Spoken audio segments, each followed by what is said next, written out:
Assalamualaikum warahmatullahi wabarakatuh, anak-anak. Waalaikumsalam warahmatullahi wabarakatuh, Ibu. Waalaikumsalam warahmatullahi wabarakatuh, Bu. Selamat pagi anak-anak sekalian. Bagaimana kabar Ananda pada hari ini? Alhamdulillah baik, Bu. Baik, Bu. Alhamdulillah baik, Bu. Pertama-tama, marilah kita ucapkan puji dan syukur atas kehadiran Allah Subhanahu wa Ta'ala. Karena berkat limpahan rahmatnya, kita dapat berkumpul pada hari ini pada pembelajaran via daring. Nah, sebelum memulai pembelajaran, marilah kita berdoa dulu menurut agama dan kepercayaan masing-masing. Berdoa mulai.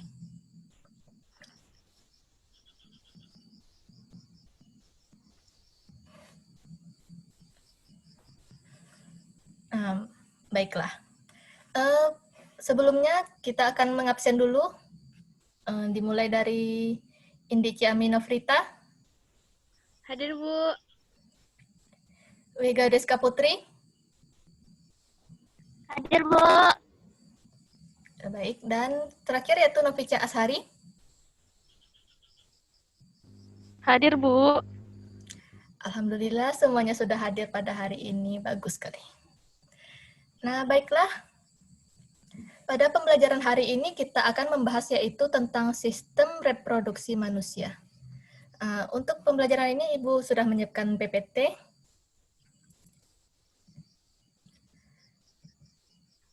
Ada kelihatan PPT-nya, Ananda sekalian? Belum, Bu. Belum? Sudah, Bu. Sudah? Belum, Bu. Belum? Sudah, Bu. Sudah? Bagaimana dengan Wega?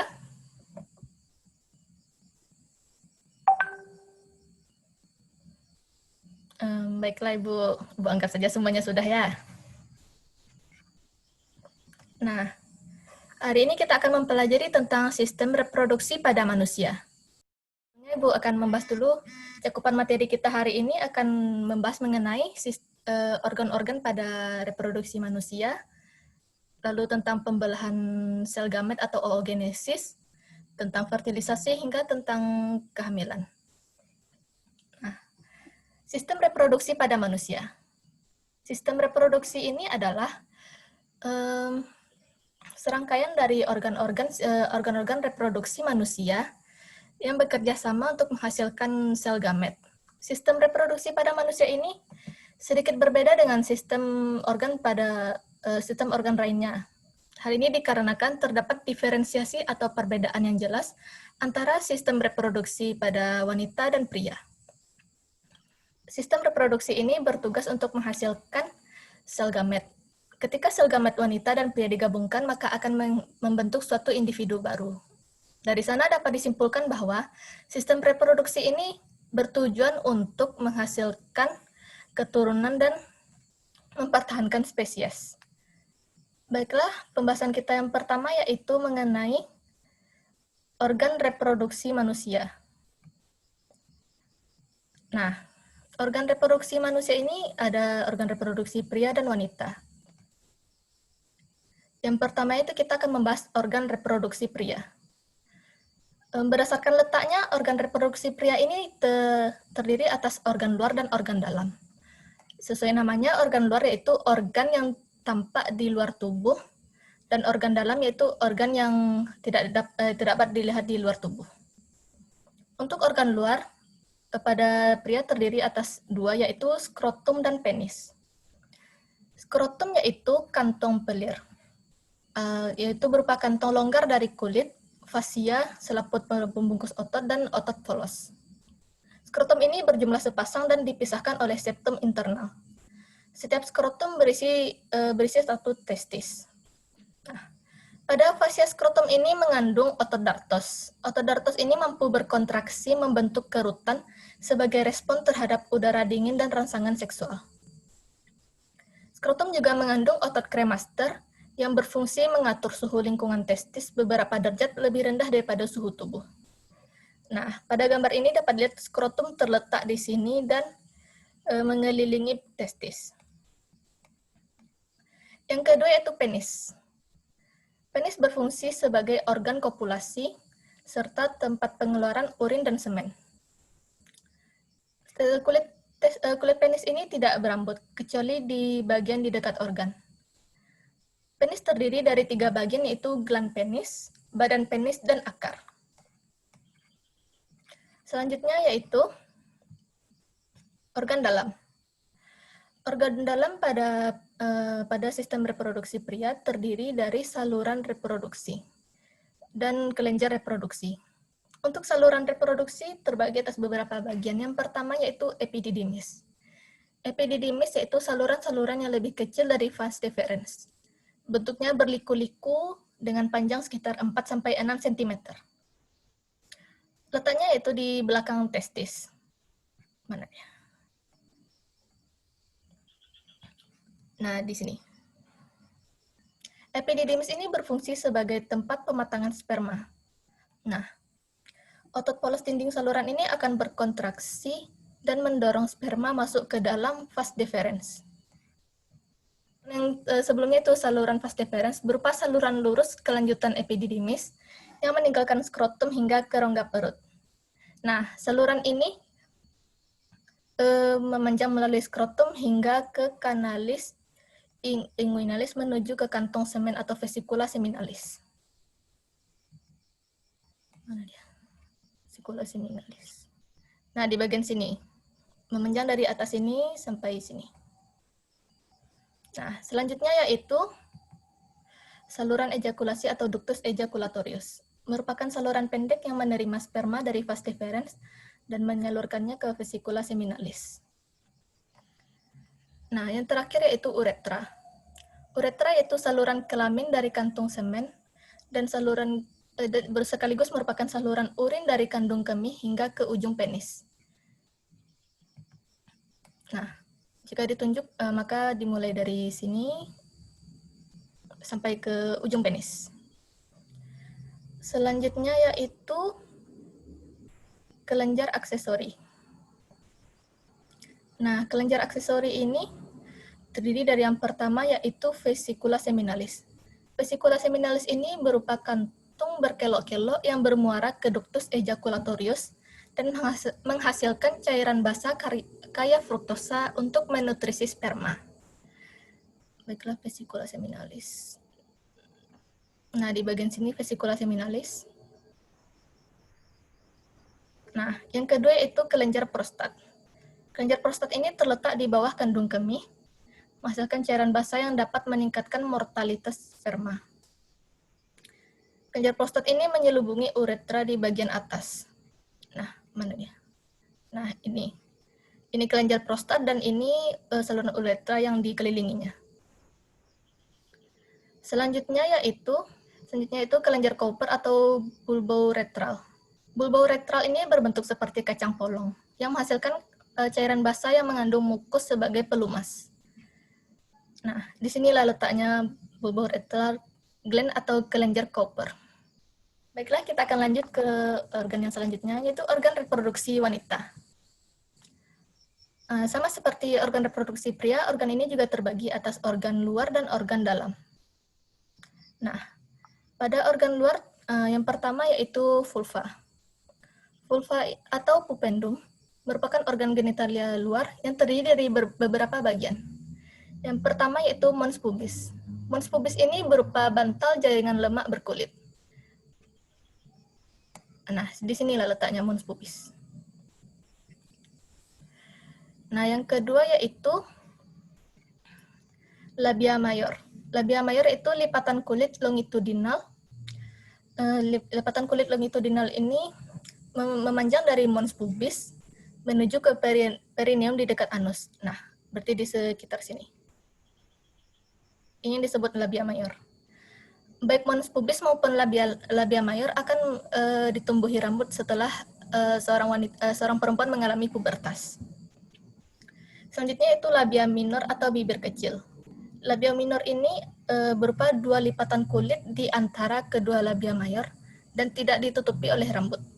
Nah, pada labia minor ini mengandung kelenjar sebasea dan beberapa kelenjar keringat. Di sinilah. Ini disebut labia minor. Selanjutnya yaitu klitoris. Klitoris ini homolog dengan penis laki-laki, namun lebih kecil dan tidak ada lubang uretra. Nah, ini yang disebut klitoris, dan selanjutnya itu vestibula. Vestibula merupakan area yang dikelilingi oleh labia minor. Area dikelilingi oleh labia minor. Vestibula ini ditutupi oleh lubang uretra, mulut vagina, dan saluran kelenjar Bartholin. Nah, kelenjar Bartholin ini menghasilkan lendir saat eksitasi seksual. Selanjutnya yaitu orfisium uretra. Orfisium uretra merupakan jalur keluar urin dari kandung kemih. Orfisium uretra. Nah, di sini. Yang terakhir yaitu mulut vagina. Mulut vagina ini dikelilingi oleh membran himen atau selaput darah. Ukuran selaput darah pada ukuran dan bentuk selaput darah pada septum wanita itu bervariasi. Selanjutnya, organ dalam. Organ dalam pada wanita terdiri atas yang pertama yaitu ovarium. Ovarium ini berjumlah sepasang, terletak di rongga pelvis atau panggul, dan berfungsi sebagai tempat oogenesis dan penghasil hormon estrogen dan progesteron. Nah, ini ovarium. Nah, yang selanjutnya itu tuba Fallopi. Tuba Fallopi ini juga berjumlah sepasang dan berfungsi menyalurkan sel telur ke uterus atau rahim dengan gerakan peristaltik dan dibantu oleh gerakan silia pada dindingnya. Nah, jika ditunjuk maka bagian sini tuba Fallopi. Nah, selanjutnya yaitu uterus. Uterus ini merupakan organ tunggal berongga yang terdiri dari 3 lapisan yaitu perimetrium, myometrium, dan endometrium. Nah, endometrium ini berfungsi sebagai tempat implantasi zigot dan pertumbuhan janin. Selanjutnya itu vagina. Vagina merupakan tabung fibromuskular yang panjangnya sekitar 8-10 cm. Dinding vagina ini berlipat-lipat, elastis, dan dilapisi oleh epitel pipih berlapis banyak yang punya reseptor untuk estrogen. Vagina berfungsi sebagai organ kopulasi serta jalan aliran menstruasi dan jalan lahir bayi. Jika dilihat di gambar, maka ini disebut uterus, yang di bawah ini disebut vagina. Sampai di sini Ananda paham? Insya Allah paham, Bu. Baiklah, kita akan lanjut ke hormon reproduksi. Yang pertama kita bahas itu hormon kelamin pria. Hormon kelamin pria ini terbagi atas beberapa berdasarkan tempat dihasilkannya. Yang pertama yaitu hormon testikular. Hormon testikular ini memiliki beberapa variasi. Yang pertama itu testosteron, berguna untuk pertumbuhan, perkembangan, dan pemeliharaan ciri seks sekunder. Yang kedua itu androstenedion, berfungsi sebagai prekursor untuk hormon estrogen laki-laki. Yang ketiga itu dihidrotestosteron atau DHT untuk pertumbuhan prenatal dan diferensiasi genital. Yang terakhir itu inhibin dan protein pengikat androgen yang dihasilkan oleh sel-sel Sertoli dan berfungsi merespon sekresi FSH. Selanjutnya itu hormon hipofisis. Hormon hipofisis terbagi atas yang pertama FSH atau follicle stimulating hormone. Follicle stimulating hormone ini memiliki reseptor pada sel tubulus seminiferus yang berperan dalam spermatogenesis. Yang kedua itu LH atau luteinizing hormone atau ICSH atau interstitial cell stimulating hormone. Selanjutnya itu hormon hipotalamus. Hormon hipotalamus ini lebih spesifiknya itu hormon GnRH atau gonadotropin releasing hormone. Berfungsi untuk merangsang kelenjar hipofisis mengeluarkan LH dan FSH. Selanjutnya itu hormon kelamin wanita. Hormon kelamin wanita ini diproduksi oleh ovarium, uterus, plasenta, hipofisis, dan hipotalamus. Nah, beberapa hormonnya itu yang pertama estrogen. Hormon estrogen ini dihasilkan oleh ovarium, dan berpengaruh pada pertumbuhan organ reproduksi, kelenjar mamae, sekresi cairan pada serviks, yang memudahkan sperma masuk ke dalam uterus, dan pada proses persalinan. Yang kedua itu progesteron. Progesteron ini dihasilkan oleh ovarium atau corpus luteum dan plasenta. Fungsinya itu untuk merangsang pertumbuhan endometrium uterus untuk persiapan implantasi zigot, menghambat kontraksi uterus, dan meningkatkan viskositas mulut serviks sehingga menghambat masuknya sperma. Selanjutnya itu LH atau luteinizing hormone. Tugasnya itu untuk merangsang ovarium untuk memproduksi estrogen dan progesteron, serta memacu pertumbuhan korpus luteum dan ovulasi. Selanjutnya itu FSH atau follicle stimulating hormone.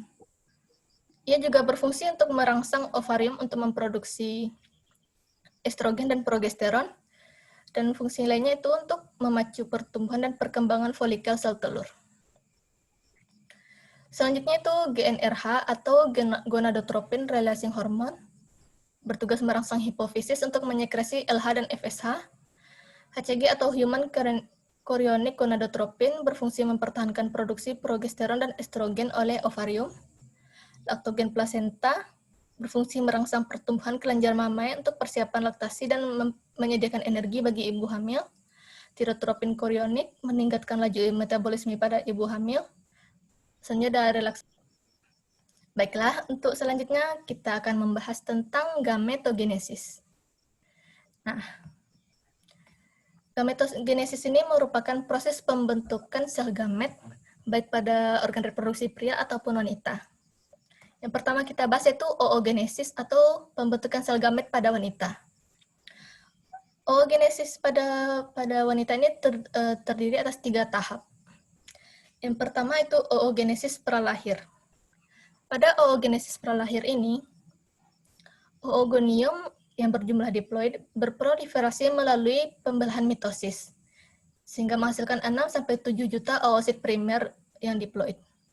Oosit primer tersebut akan bertahan pada fase 1 hingga pubertas. Nah, setiap oosit primer ini diselubungi oleh selapis sel-sel yang disebut folikel primordial.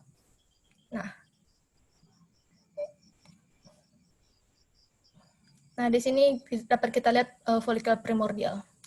Folikel ini akan berdegenerasi sehingga jumlahnya menurun seiring bertambahnya usia. Yang kedua itu oogenesis pasca lahir, yang dimulai sejak bayi dilahirkan. Nah, akibat terjadinya degenerasi, jumlah folikel yang dari 2 juta ketika baru lahir akan terus menyusut hingga tersisa sekitar 50.000 hingga 100.000 ketika pubertas. Dan di antara semua itu hanya ada 350 sampai 400 jumlah folikel yang dapat hidup untuk diovulasikan satu persatu setiap bulannya.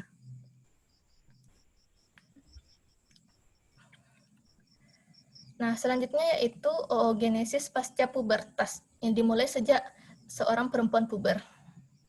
Nah, pada oogenesis pasca pubertas ini, hormon GnRH yang dihasilkan hipotalamus dan gonadotropin dari hipofisis akan mempengaruhi perkembangan folikel primordial menjadi folikel primer, lalu menjadi folikel sekunder.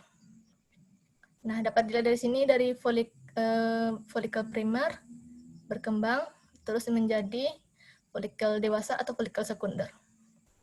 Nah, di saat yang bersamaan, oosit primer akan mengalami pembelahan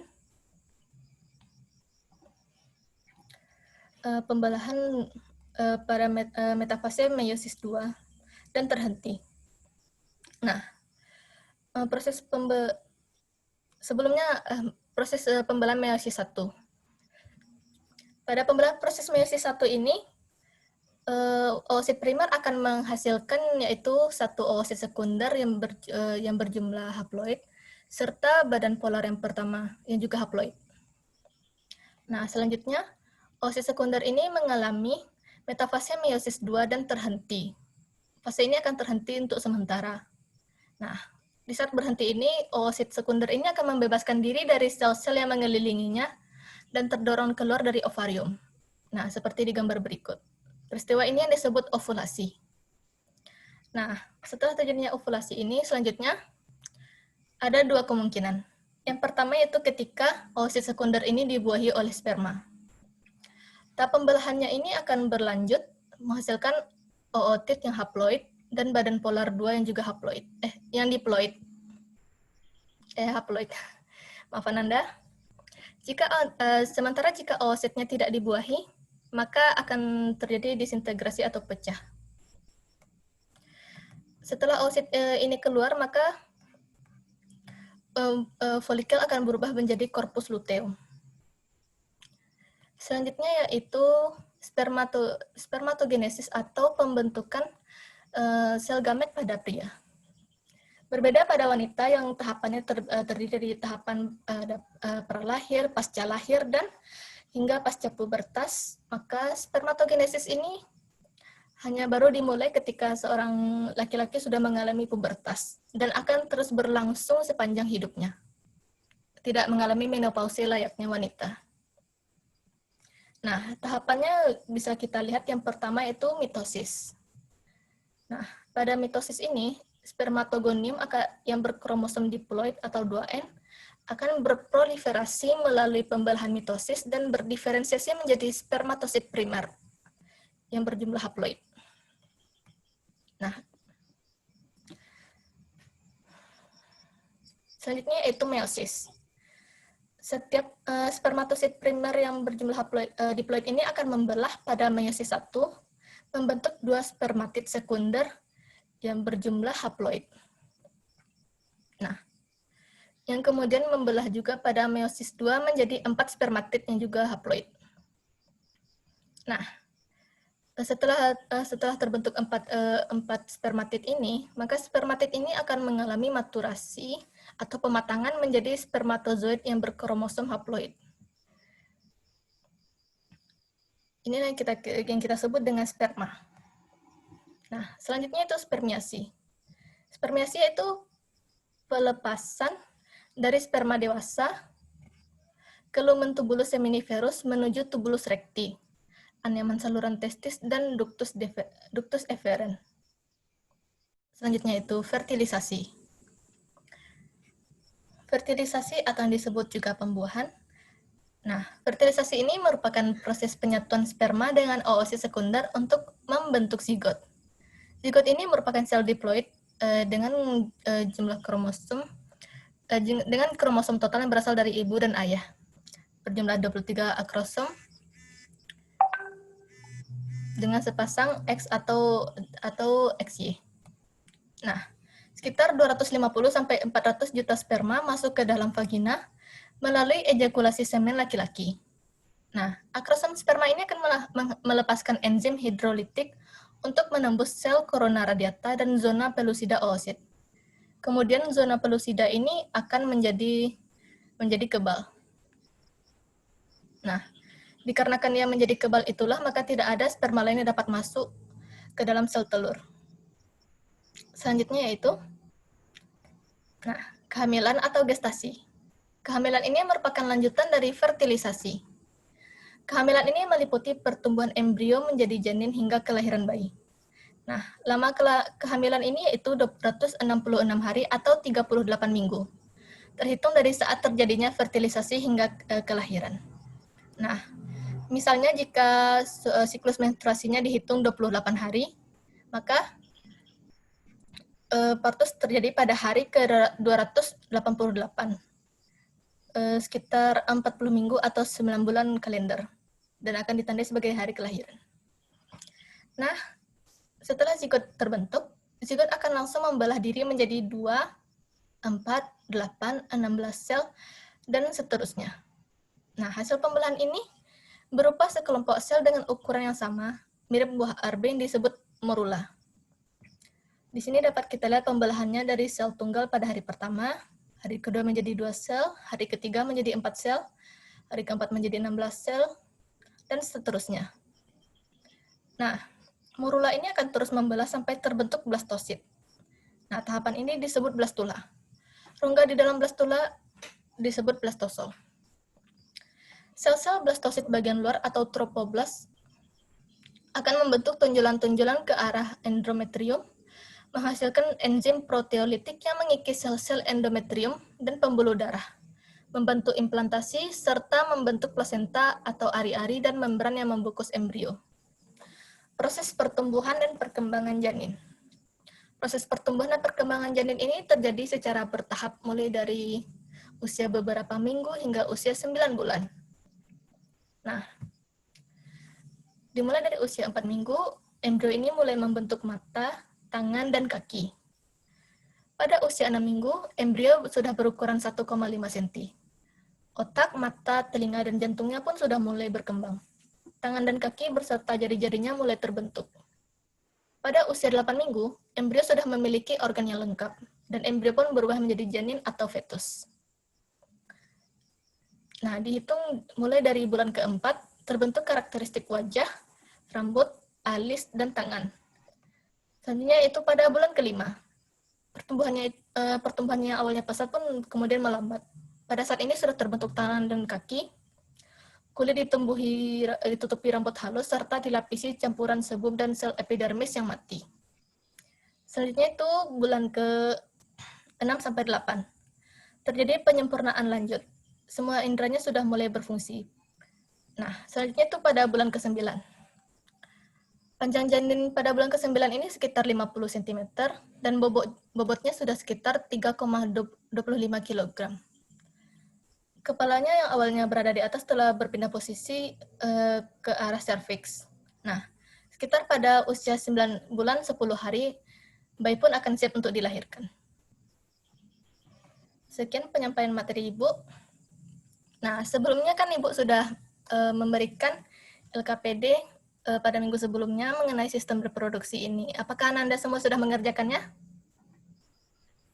Insya Allah sudah, Bu. Sudah? Kalau itu, mari kita bahas sekarang. Sudah, Bu. Nah, Ananda siapkan LKPD-nya semua ya.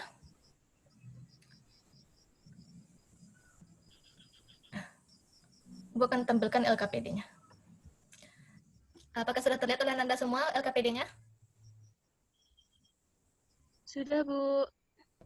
Sudah, Bu. Nah, Ibu sudah memberikan beberapa soal mengenai sistem reproduksi manusia. Yang pertama itu mengenai organ kelamin laki-laki. Ada yang bisa menjawab soal nomor 1 ini?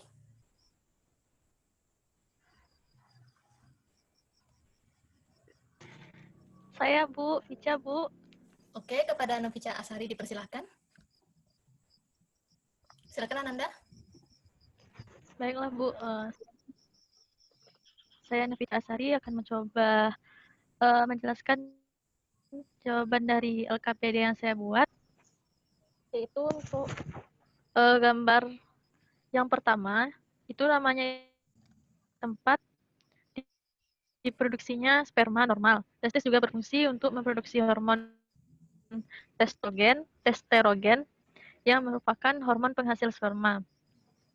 Nah, yang ketiga itu epididymis, fungsinya adalah sebagai tempat penyimpanan sperma sementara. Nah, dan yang selanjutnya itu ada yang keempat, itu saluran vas deferens yang berfungsi untuk mengangkut sperma dari epididymis menuju kantung sperma. Yang kelima itu vesicula seminalis yang berfungsi sebagai menghasilkan zat yang berisi basa atau alkali dan fruktosa dan hormon lainnya. Yang keenam itu ductus ejaculatorius yang berfungsi untuk menghubungkan kantung semen dengan uretra. Nah, yang tujuh itu kelenjar prostat yang berfungsi untuk menghasilkan cairan basa yang dapat meningkatkan mortalitas sperma. Dan yang kedelapan itu kelenjar Cowper yang berfungsi untuk menghasilkan cairan basa yang mengandung mucus sebagai pelumas. Mungkin itu jawaban dari Vica, Bu. Kembalikan kepada Ibu. Terima kasih. Baiklah, Novica Asari, jawaban yang bagus sekali, sudah sangat lengkap. Ibu senang karena Anda semua sudah mengerjakan soal dengan sungguh-sungguh. Selanjutnya itu soal nomor 2. Ada yang bisa menjawab? Indi, Bu. Baiklah, kepada Indi dipersilakan. Pada gambar yang nomor 1 itu, namanya tuba falopi, yang berfungsi untuk menyalurkan sel telur ke uterus atau rahim dengan gerakan peristaltik dan dibantu oleh gerakan silia pada dindingnya. Yang kedua itu ovarium, yang berfungsi sebagai tempat diproduksinya sel telur maupun hormon seks sebagai progesteron dan estrogen. Organ ovarium ini berbentuk oval kecil di sisi kiri dan juga kanan, serta terhubung langsung dengan rahim melalui tuba Fallopi. Yang ketiga itu gambar uterus, yang berfungsi untuk menampung sel telur yang telah dibuahi dan menjadi janin. Rahim akan menebal saat ovulasi untuk mempersiapkan calon janin. Lapisan endometrium rahim yang telah menebal ini kemudian akan meluruh saat tidak terjadi pembuahan pada rahim, yang disebut fase menstruasi. Yang keempat yaitu gambar serviks, yang berfungsi menghubungkan vagina dan rahim. Serviks terletak di bagian paling bawah uterus dan tersusun atas jaringan fibromuskular. Gambar yang kelima itu adalah vagina, yang berfungsi sebagai saluran persalinan, tempat masuknya sperma ke rahim hingga saluran keluarnya darah. Sekian jawaban yang Indi dapatkan, Bu. Baiklah, terima kasih kepada Indi. Jawabannya sudah sangat lengkap sekali. Nah, selanjutnya kita akan membahas pada soal nomor 3. Ananda sekalian, ada yang bisa menjawab? Vega, Bu. Baiklah, kepada Wega dipersilakan. Baik, Bu. Bu, Vega akan mencoba menjawab pertanyaan nomor 3. Yaitu objek pada tempat spermatogenesisnya itu ada di testis, sedangkan oogenesis ada pada ovarium. Waktu terjadinya spermatogenesis itu mulai pubertas terjadi seumur hidup, sedangkan oogenesis itu lahir, pasca pubertas hingga menopause. Lalu pada tipe pembelahan spermatogenesis mengalami pembelahan meiosis 1 dan meiosis 2. Sedangkan oogenesis yaitu sama dengan spermatogenesis, yaitu meiosis 1 dan meiosis 2. Lalu sel induk yang membelah pada spermatogenesis adalah spermatogonium atau 2M. Sedangkan oogenesis adalah oogonium atau 2N. Lalu untuk hasil pada spermatogenesis itu, Bu, ada 4 spermatid atau N. Lalu sedangkan oogenesis hasilnya 1 ovum atau N dan 3 badan polar atau N. Sekian, Bu. Terima kasih, Bu. Baiklah, Wega Deska, atas jawabannya. Jawaban tersebut sudah cukup untuk menjawab soal nomor 3 dan sudah terasa lengkap. Nah, apakah di sini ada anak-anak ingin bertanya? Atau yang ingin menambahkan dulu jawaban Wega ada? Vica mau menambahkan untuk soal nomor 3, Bu. Baiklah, kepada Nopica dipersilahkan. Silakan Ananda.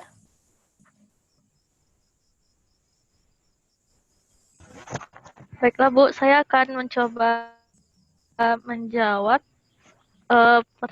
mencoba menambahkan jawaban dari Wega tadi. Itu pada hasil akhir oogenesis itu tidak selalu terbentuk 3 badan polar, Bu. Nah, apabila badan polar mati sebelum memasuki meiosis 2, maka badan polar yang terbentuk pada meiosis 2 hanya 1.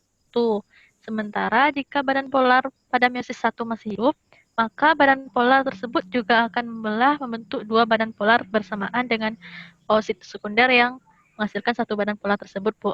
Nah, sehingga total yang terbentuk itu 3 badan polar, Bu. Mungkin itu tambahan jawaban dari Vica, Bu. Sampaikan ke Ibu. Jawaban yang bagus sekali. Nah, sampai di sini apakah ada yang ingin bertanya? Izin bertanya, Bu.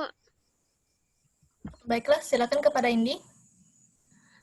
Tadi kan ada Vica menjelaskan, Bu, dan Ibu juga ada menyebut di saat proses oogenesis itu terdapat badan polar. Nah, fungsinya dari badan polar ini buat apa, Bu?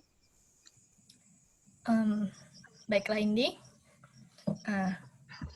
Badan polar ini seperti yang kita tahu merupakan hasil dari pembelahan sel oosit dimulai dari sel pembelahan meiosis 1 dan 2. Nah, pada pembelahan ini terjadi pembelahan yang tidak sebanding di mana pada badan polar jumlah sitoplasma yang dia dapatkan jadi lebih sedikit dibanding pada oosit. Badan polar ini termasuk sel yang tidak dapat membuahi sehingga tidak memiliki fungsi khusus pada sistem reproduksi. Tetapi badan polar ini bisa digunakan sebagai indikator untuk menentukan apakah sudah terjadi pembuahan atau belum. Ini dikarenakan pada pembuahan sudah pasti akan terbentuk badan polar. Sehingga jika terbentuk badan polar, besar kemungkinan sudah terjadi proses pembuahan atau fertilisasi. Nah, berikutnya apakah ada yang ingin bertanya lagi?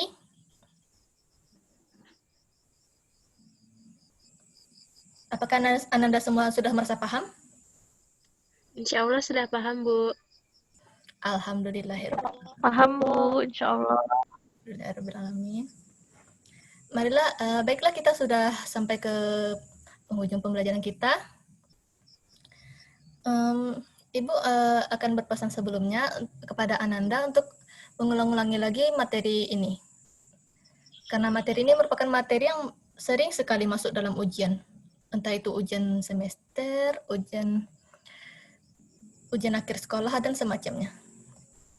Tugas minggu depannya yaitu Ananda cari macam-macam gangguan pada sistem reproduksi manusia, serta teknologi yang diciptakan manusia berkaitan dengan sistem reproduksi. Tugas Ananda ini berupa resume, dan sebaiknya Ananda hafal karena Ibu akan menanyakannya pada minggu depan. Apakah Ananda sudah paham tugasnya hari ini? Insya Allah sudah, Bu. Paham, Bu. Alhamdulillah. Nah, Ananda semua sudah paham sekarang. Ibu berharap pembelajaran hari ini benar-benar dapat Ananda pahami, baik pada hari ini maupun pada besok-besoknya. Jangan sampai pas ujian Ananda malah pakai sistem SKS. Ibu mengapresiasi dulu kepada Ananda semua karena telah mengikuti pembelajaran hari ini dengan aktif dan lengkap tanpa ada yang kurang. Ibu berharap keaktifan Ananda ini tetap bertahan di minggu selanjutnya, dan tetaplah jaga-jaga kesehatan, makan makanan yang bergizi, dan hindari bepergian keluar karena situasi yang sedang pandemi ini, kecuali kalau ada sesuatu yang penting. Jangan lupa terapkan protokol kesehatan. Sekian pembelajaran Ibu pada hari ini. Nah, pada Ananda sekalian, Ibu benar-benar berterima kasih. Assalamualaikum warahmatullahi wabarakatuh. Waalaikumsalam warahmatullahi wabarakatuh. Terima kasih, Bu. Sama-sama, Ananda. Waalaikumsalam warahmatullahi wabarakatuh. Terima kasih, Bu.